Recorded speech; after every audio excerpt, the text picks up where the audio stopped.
Tel Aviv থেকে কয়েক kilometre দূরে একটা অঞ্চল আছে, ওই অঞ্চলকে বলা হয় লুদ।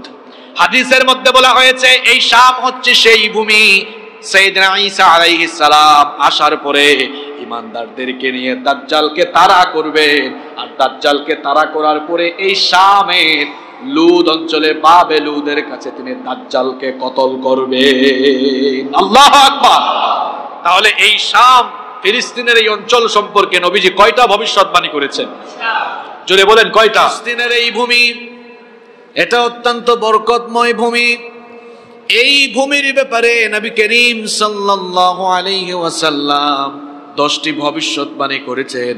নাম্বার 1, এক নাম্বার হলো নবীজি বলেছেন লা তাজালু তাইফাতুম মিন উম্মতি ইউকাতিলুনা আলাল হক যাহিরিনা ইলা ইয়াউমিল কিয়ামাহ। নবীজি বলেছেন আমার উম্মতের একটি দল কিয়ামত পর্যন্ত হকের উপরে লড়াই করবে, আর তাদেরকে আল্লাহ আমি আমার নিজের কাছ থেকে সাহায্য পাঠিয়ে বিজয় দান করব। মুসলিম শরীফের অন্য হাদিসে নবীজি বলেছেন লা তাজালু তাইফাতুম মিন উম্মতি কাইমাতান বিআমরিল্লাহ লা ইয়াদুররুহুম মান খাযালাহুম আও খালাফাহুম হাত্তা ইয়াতিয়া আমরুল্লাহি ওয়া হুম যাহিরিনা আলান নাস। নবীজি বলেছেন আমার উম্মতের একটি দল কিয়ামত পর্যন্ত হকের উপর থেকে আল্লাহর পথে তারা লড়াই করবে, তামাম দুনিয়ার কেউ তাদের কোনো ক্ষতি করতে পারবে না। তাদের অনিষ্ট করার জন্য তাদের বিরোধিতাকারী যদি ঐক্যবদ্ধ হয়ে যায়, ঐক্যবদ্ধ হয়েও যদি তাদের বিরুদ্ধে ষড়যন্ত্র চক্রান্ত করে, আমি আল্লাহ তাআলা দুনিয়ার সকল কুফফারদের উপরে এই হকপন্থী মুজাহিদদেরকে আমি বিজয় দান করব। সাহাবায়ে কেরাম বলেছেন এখানে নবীজি কোন অঞ্চলের লোকদের কথা বলেছেন? সাহাবায়ে কেরাম নবীজির কাছে জানতে চাইলেন। নবীজি বললেন আখিরি জামানায় কিয়ামতের আগে শামের মধ্যে বসবাসরত আমার ইমানদার লোকেরা, আমার ইমানদার উম্মতেরা হকের উপর থেকে লড়াই করবে। তামাম দুনিয়ার কেউ যদি তাদেরকে সাহায্য নাও করে, একজন তাদেরকে সাহায্য করে বিজয় দিবেন, তিনি কি? সারা দুনিয়া তাদের বিরোধিতা করলেও কোনো অসুবিধা নাই, আল্লাহ তাআলা তাদেরকে মদদ দিয়ে তাদেরকে সহযোগিতা করবেন। আল্লাহু আকবার। নাম্বার 2 নাম্বার হচ্ছে আব্দুল্লাহ ইবনে ওমর রাদিয়াল্লাহু আনহু, এই হাদিসের বর্ণনাকারী সাহাবী। তিনি বলছেন নবী করিম সাল্লাল্লাহু আলাইহি ওয়াসাল্লাম একবার দোয়া করলেন। নবীজি দোয়া করতে গিয়ে বললেন আল্লাহুম্মা বারিক লানা ফি শামিনা ওয়া ফি ইয়ামানিনা, হে আল্লাহ আমাদের শাম এবং ইয়ামেনে তুমি বরকত দাও। সাহাবায়ে কেরাম উপস্থিত ছিলেন, নবীজিকে বললেন ওয়া ফি নাজদিনা ইয়া রাসূলুল্লাহ, সবাই আমার সঙ্গে পড়েন সাল্লাল্লাহু আলাইহি ওয়াসাল্লাম।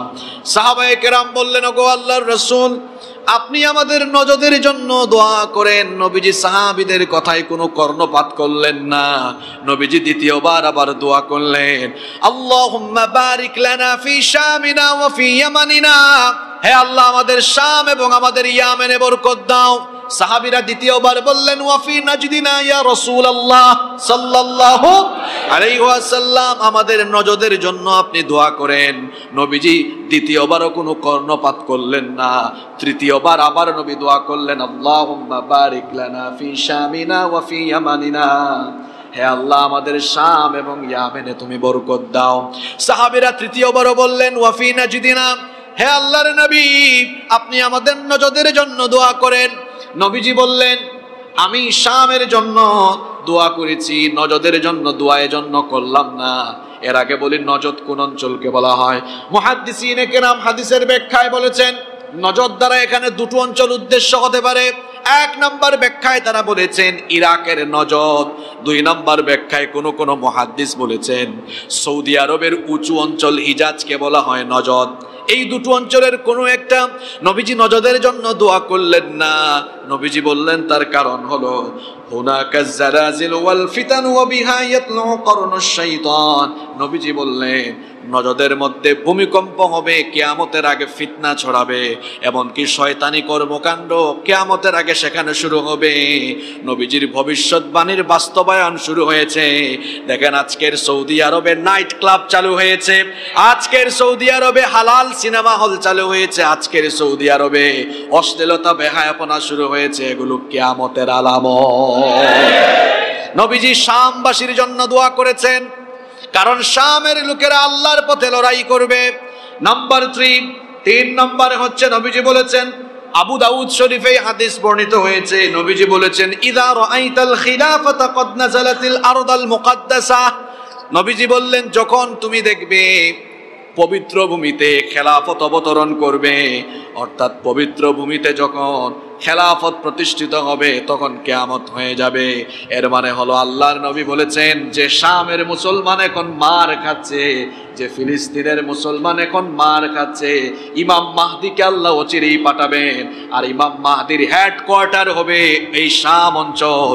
এখান থেকেই গোটা পৃথিবী তিনি শাসন করবেন। খেলাফত বাংলাদেশে নয়, খেলাফত শাম অঞ্চলে প্রতিষ্ঠিত হবে।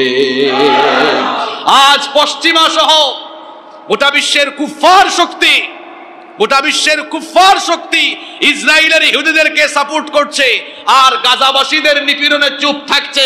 তামাম দুনিয়ার কুফফার শক্তি নবীজির ভবিষ্যৎবাণীকে যেন স্মরণ রাখে। এই ফিলিস্তিনের নির্যাতিত মুসলমানরাই আগামীর বিশ্বকে শাসন করবে। আমেরিকা বলে কোনো দেশ পৃথিবীতে থাকবে না, মানচিত্র থেকে আমেরিকা মুছে যাবে। কারণ কিতাবুল ফিতান, ফিতনার অধ্যায়ে হাদিস এসেছে, আপনারা হাদিস পড়বেন আখিরি জামানার ফিতনা। নবীজি বলেছেন কিয়ামতের আগে বড় বড় 3টা ভূমিকম্প হবে। কয়টা ভূমিকম্প? একটা হবে বিল মাশরিক, পৃথিবীর পূর্বে, আরেকটা হবে বিল মাগরিব, পশ্চিমে, আরেকটা হবে জাজিরাতুল আরবে। যে সকল আরব খলিফারা আমাদের আমিরুল মুমিনিনরা এখনো নিশ্চুপ আছেন, আল্লাহর নবী হাদিসে বলেছেন জাজিরাতুল আরবের অনেক অঞ্চলকে মাটির নিচে ধসাইয়া দেওয়া হবে। আর বিল মাগরিব, পশ্চিমা দেশ থাকবে না। আল্লাহর নবী বলেছেন, এটা তো কোনো হুজুরের কথা নয়, কিয়ামতের আগে পশ্চিমা বিশ্বের অনেক দেশ মাটির তলায় ধসে যাবে। আল্লাহু আকবার। যে আমেরিকা এখন মরলগিরি করে, এই আমেরিকার মরলগিরি থাকবে না। সব জায়গায় আমেরিকা গিয়ে ভেটু দেয়। দেখেন আজ কাফির কাফির ভাই ভাই হয়ে গিয়েছে। কাফির কাফির কি হয়ে গিয়েছে? ভাই ভাই হয়ে গিয়েছে, ঐক্যবদ্ধ হয়েছে, কিন্তু কোনো লাভ নাই। এই ফিলিস্তিনিরাই আগামীর বিশ্বকে শাসন করবে, এতে কোনো সন্দেহ। ফিলিস্তিনের ইমান আর আমাদের ইমান কি একই রকম নাকি? আমাদের ইমান পয়সার কাছে বিক্রি হয়ে যায়, আমাদের ইমান নেতা নেত্রীদের আদর্শের কাছে বিক্রি হয়ে যায়। আর ফিলিস্তিনবাসীদের ইমান মিসাইল ক্ষেপণাস্ত্র কেড়ে নিতে পারে না, তারা আল্লাহর পথে জীবন দেয়। কি জাতের ইমান! এজন্য সামনে হাদিস আসতেছে, আমি আপনাদেরকে শোনাবো এই ফিলিস্তিনি লোকদের সম্পর্কে নবীজি কি বলে গিয়েছে। কয়টা বললাম? নাম্বার 4 নম্বর আল্লাহর নবী বলেছেন ফিলিস্তিনের এই অঞ্চলকে আল্লাহর নবী ইসলামী বিশ্বের হৃৎপিণ্ড বলেছেন। হৃৎপিণ্ড বলেন তো আমাদের শরীরের সবচাইতে গুরুত্বপূর্ণ অংশ কোনটা? কোনটা? হৃৎপিণ্ড যদি ভালো থাকে গোটা শরীর ভালো থাকবে। হৃৎপিণ্ড যদি খারাপ হয়ে যায় পুরা শরীর খারাপ। আল্লাহর নবী ফিলিস্তিন সম্পর্কে, শাম অঞ্চল সম্পর্কে বলেছেন গোটা দুনিয়ার মুসলমানদের, ইসলামী বিশ্বের হৃৎপিণ্ড হলো এই শাম অঞ্চল, ফিলিস্তিন অঞ্চল। সুতরাং শরীরের মধ্যে হৃৎপিণ্ড খারাপ হয়ে গেলে যেমন অন্যান্য অঙ্গ প্রত্যঙ্গগুলোর উপর তার প্রভাব পড়ে, আল্লাহর নবী বলেছেন পৃথিবীতে যদি ওই পবিত্র অঞ্চলের মুসলমানরা নিপীড়িত হয়ে যায় গোটা দুনিয়ার মুসলমানরা অটোমেটিক নিপীড়িত হয়ে যাবে। আর যদি হৃৎপিণ্ড নামক এই অঞ্চলে ইসলামের পতাকা সমুন্নত হয়ে যায় তামাম দুনিয়ায় ইসলামের পতাকা সমুন্নত হয়ে যাবে। আজ আমাদের খলিফারা আর আমাদের মুসলিম বিশ্বের রাষ্ট্রপ্রধানরা যেরকম নীরবতা অবলম্বন করছেন। আপনারা বলবেন হুজুর নীরবতা কোথায়? তারা তো বিবৃতি দিয়েছেন। এটা হচ্ছে জনগণের কাছ থেকে লজ্জা থেকে বাঁচার একটা কৌশল। লজ্জা থেকে বাঁচার একটা কৌশল। দেখেন না, কেউ কেউ মিডিয়ার সামনে ফিলিস্তিনের পক্ষে বক্তব্য দেয়, আবার নিজের দেশের নৌবাহিনীকে জাতিসংঘের শান্তিরক্ষী মিশনেও পাঠায়া দেয়। এটার নাম জাতিসংঘ না, এটা মুসলিম জাতি নিধন সংঘ। কারণ এরা জাতিসংঘের নাম দিয়ে সবসময় মুসলিম নিধনের পক্ষে কাজ করেছে। যারা এখন কথা বলছেন না, পদক্ষেপ নিচ্ছেন না, হয়তো ভাবছেন ফিলিস্তিন হলো ইসরায়েলের রাষ্ট্রের সাথে লাগোয়া একটা রাষ্ট্র, ওখানে ফিলিস্তিনিরা মার খেলে আমাদের কি? মানচিত্রে তো আমরা অনেক দূরে অবস্থান করি। আর নবীজি ভবিষ্যৎবাণী করেছেন, এটা দুনিয়ার কোনো হুজুর না। নবীজি বলেছেন এটা হলো ইসলামী বিশ্বের হৃৎপিণ্ড। যদি কাফেররা এটাকে গিলে ফেলে, মনে রাখবা এরপরে তোমাদেরকে আরো যারা ছড়িয়ে ছিটিয়ে পৃথিবীর দিগন্তে আছো অটোমেটিক গিলে ফেলবে। আসলেই তো তাই। হামাসের কয়েকজন কি কামটা করেছে দেখছেন আপনারা? কি সাহস! এত বছর তারা মার খেয়েছে। পশ্চিমা যারা নিজেদেরকে সভ্য দাবি করে, আসলে এরা হচ্ছে দুনিয়ার সবচেয়ে বড় অসভ্য। এবং জাতিসংঘ সহ তখন তারা ফিলিস্তিনিদের পক্ষে কথা বলে নাই। যখন হামাস এত বছর নির্যাতিত হওয়ার পরে এখন প্রতিরোধ করে দাঁড়িয়েছে, তখনই তাদের মায়া কান্না শুরু হয়ে গিয়েছে। ঠিক কিনা?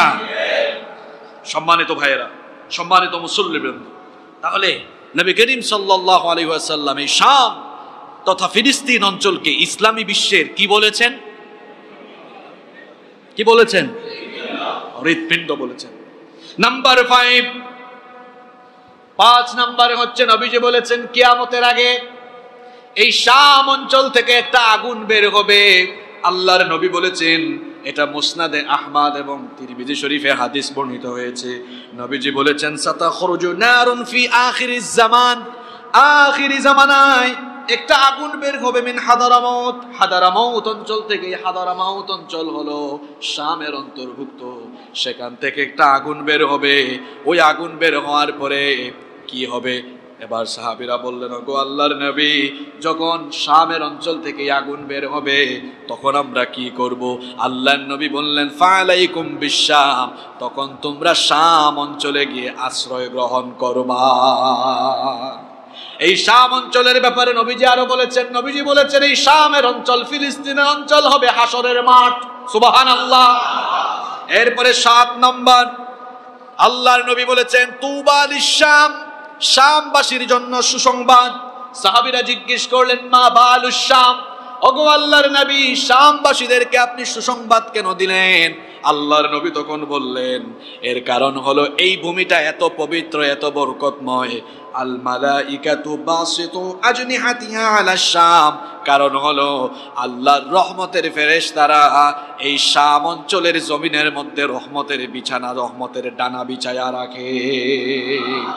শামের ব্যাপারে এমন কথা বলেছেন মুহাম্মদ সাল্লাল্লাহু আলাইহি ওয়াসাল্লাম। নাম্বার 8 নম্বর নবী করিম সাল্লাল্লাহু আলাইহি ওয়াসাল্লাম বলছেন, ইমাম আহমদ তার মুসনাদে আহমদের ভেতরে এই হাদিস এনেছেন।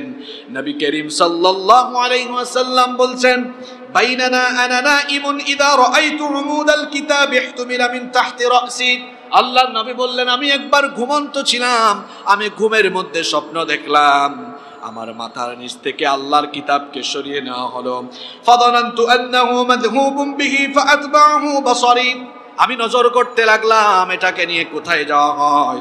ফাউমিদা বিহি ইলা শাম, আমি দেখলাম আল্লাহর কিতাব এই শাম অঞ্চলে অবতরণ করলো। আল্লাহর নবী সাহাবীদেরকে বললেন, আলা, আমার উম্মত সাবধান, ওয়া ইন্নাল ঈমানা হাত্তা তাকাউল ফিতানু বিশ-শাম, তাম দুনিয়ায় যখন কিয়ামতের আগে ফিতনা ভরপুর হয়ে যাবে, তখন যদি খাঁটি ইমানদার দেখতে চাও শামের দিকে তাকাবা, শামের দিকে নজর দিবা। কারণ তামাম দুনিয়ার অন্যান্য অঞ্চলে যখন মুসলমান সমাজে ফিতনা ছড়িয়ে যাবে, মুসলমানদের ইমান যখন ফিতনায় পরিপূর্ণ হয়ে যাবে, ওই কঠিন সময়ে শাম অর্থাৎ ফিলিস্তিনের অঞ্চলের ইমানদাররাই হবে খাঁটি ইমানদার। শেষ জামানায় ইমান পাওয়া যাবে কোন অঞ্চলে? কথা বলেন না কেন? শাম অঞ্চলে। আসলেই তো তাই, আসলেই তো তাই। আমি আপনি দলের জন্য, ক্ষমতার জন্য, নেতা নেত্রীর জন্য অনেক সময় ইসলামের আদর্শ বিক্রি করে দেই, আর ফিলিস্তিনের মুসলমানরা মসজিদে আকসার জন্য ইহুদিদের সাথে আপোষ করে না, প্রয়োজনে জীবন দেয়, ঈমান দেয় না। এজন্য নবীজি বলেছেন আখিরি জামানায় ঈমান দেখবা শামে। নবীজি মক্কা মদিনার কথাও বলেন না, মক্কা মদিনার কথাও। আমাদের দেশে ঘুমটা পড়া কিছু শায়েখরা, তারা ইমাম সালাউদ্দিন আইয়ুবী রাহমাতুল্লাহি আলাইহি তার আকীদা নিয়ে প্রশ্ন তুলেছে, তার আকীদা নিয়ে প্রশ্ন তুলেছেন। সালাউদ্দিন আইয়ুবীর নাম শুনেছেন তো আপনারা? কে তিনি? কে? হ্যাঁ, অনেকেই জানে না। মুসলমান যুবকরা নায়ক নায়িকার নাম জানে। সালাউদ্দিন আইয়ুবী সেই বীর সিপাহ সালার, যিনি ক্রুসেডারদের হাত থেকে মসজিদুল আকসাকে পুনরুদ্ধার করেছেন। আল্লাহু আকবার। মসজিদে আকসার বিজয়, এটা ইমানদার ব্যক্তি ছাড়া কারো হাতে আল্লাহ দেন না। কিছু শায়েকরা প্রশ্ন তুলেছেন, ওই শায়েকদেরকে বলবো যারা রিয়াল খুর, রিয়াল খায়া খায়া কথা বলে, মক্কা মদিনার কথা নবীজি বলেন নাই। নবীজি বলেছেন আখিরি জামানায় খাঁটি ঈমান শামে দেখবা, শামে, শামে। সুবহানাল্লাহ। কারণ শামের লোকেরা ডলারের কাছে, শামের লোকেরা রিয়ালের কাছে বিক্রি হয়ে যায়। শেষ জামানায় ঈমান পাওয়া যাবে কোন অঞ্চলে? কথা বলেন না কেন? নাম্বার 9 নাম্বার, শাম অঞ্চল হলো এমন পবিত্র অঞ্চল, আখিরি জামানায় কিয়ামতের আগে ইমাম মাহদী আলাইহিস সালাম আসবেন। ইমাম মাহদী আসবেন, আপনাদের এই কথা কি বিশ্বাস হয় কিনা? ইমাম মাহদী আসার যত আলামত হাদিসে বলা হয়েছে, বেশিরভাগ আলামত প্রকাশ পেয়ে গিয়েছে। কারণ আল্লাহর নবী বলেছেন তামাম দুনিয়ায় যখন জুলুম নির্যাতন বেড়ে যাবে, মুসলমানরা যখন জুলুমে, নির্যাতনে, নিপীড়নে কোণঠাসা হয়ে পড়বে, তখন জুলুম নির্যাতনকে দূর করে আল্লাহর জমিনে আল্লাহর দিন কায়েমের জন্য ইমাম মাহদী আলাইহিস সালামকে যিনি পাঠাবেন তিনি কে? ইমাম মাহদীর ব্যাপারে নবীজি বলেছেন তাকে তোমরা কেমনে চিনবা? তার নাম হবে আমার নামে নাম, আমার নাম আহমদ। নবীজির একটা নাম হচ্ছে আহমদ, ইমাম মাহদীর নাম হবে আহমদ। মাহদী তার নাম হবে না, মাহদী হলো তার লকব, ইমামুন মাহদী। মাহদী মানে সুপথ প্রাপ্ত, তিনি মানুষকে হেদায়েতের পথ দেখাবেন, এই জন্য তার এই নাম। আল্লাহর নবী বলেছেন আখিরি জামানায় ইমাম মাহদী আসবেন, আমার নামে হবে তার নাম, আমার বাবার নামে হবে তার নাম। অর্থাৎ আমার নাম যেমন মুহাম্মদ বিন আব্দুল্লাহ, ইমাম মাহদীর নাম হবে মুহাম্মদ বা আহমদ বিন আব্দুল্লাহ। তিনি আসবেন, তাকে লোকেরা চিনে ফেলবে। তাকে লোকেরা চেনার পরে যখন তামাম দুনিয়া থেকে, বিশেষ করে খুরাসান থেকে কালো পতাকাবাহী লোকেরা, তারা আগে ইমাম মাহদীর সৈন্য হওয়ার জন্য, সৈনিক হওয়ার জন্য ছুটে যাবে। তামাম দুনিয়ায় খবর হয়ে যাবে ইমাম মাহদী চলে এসেছেন। দিকে দিকে মুসলমানরা এই খবর পাওয়ার পরে লক্ষ লক্ষ মুসলমানেরা ইমাম মাহদীর হাতে বায়াত গ্রহণের জন্য দিক বিদিক থেকে, পৃথিবীর চারপাশ থেকে তার কাছে ছুটে আসবে। আল্লাহু আকবার। আমরা ক্ষমতার জন্য লড়াই করি বছরের পর বছর, আর হাদিসে এসেছে, নবীজি বলেছেন ইমাম মাহদীকে আল্লাহ তাআলা লাইলাতান ওয়াহিদা, মাত্র এক রাতে গোটা দুনিয়ার ক্ষমতার মালিক বানাবে। তাকে আল্লাহ খেলাফত দিয়ে দিবেন। ইমাম মাহদী আসার পরে যেই তার বিরুদ্ধে হামলা করতে আসবে, আল্লাহ তারে ধ্বংস করে দিবেন। ইমাম মাহদী আসবেন, এরপরে ইমাম মাহদীকে সহযোগিতার জন্য সাইয়েদনা ঈসা রূহুল্লাহ আসবেন। ঈসা নবী হচ্ছেন আমাদের নবীর আগের নবী। ঈসা নবী আল্লাহর কাছে দোয়া করেছিলেন, হে আল্লাহ, তুমি আমাকে নবী না বানায়া কেন মুহাম্মদ সাল্লাল্লাহু আলাইহি ওয়াসাল্লামের উম্মত বানালে না? কারণ তার উম্মতের দাম কম না বেশি? দেখেন আমরা কিন্তু অটোমেটিক নবীজির উম্মত হয়ে গিয়েছি, আলহামদুলিল্লাহ।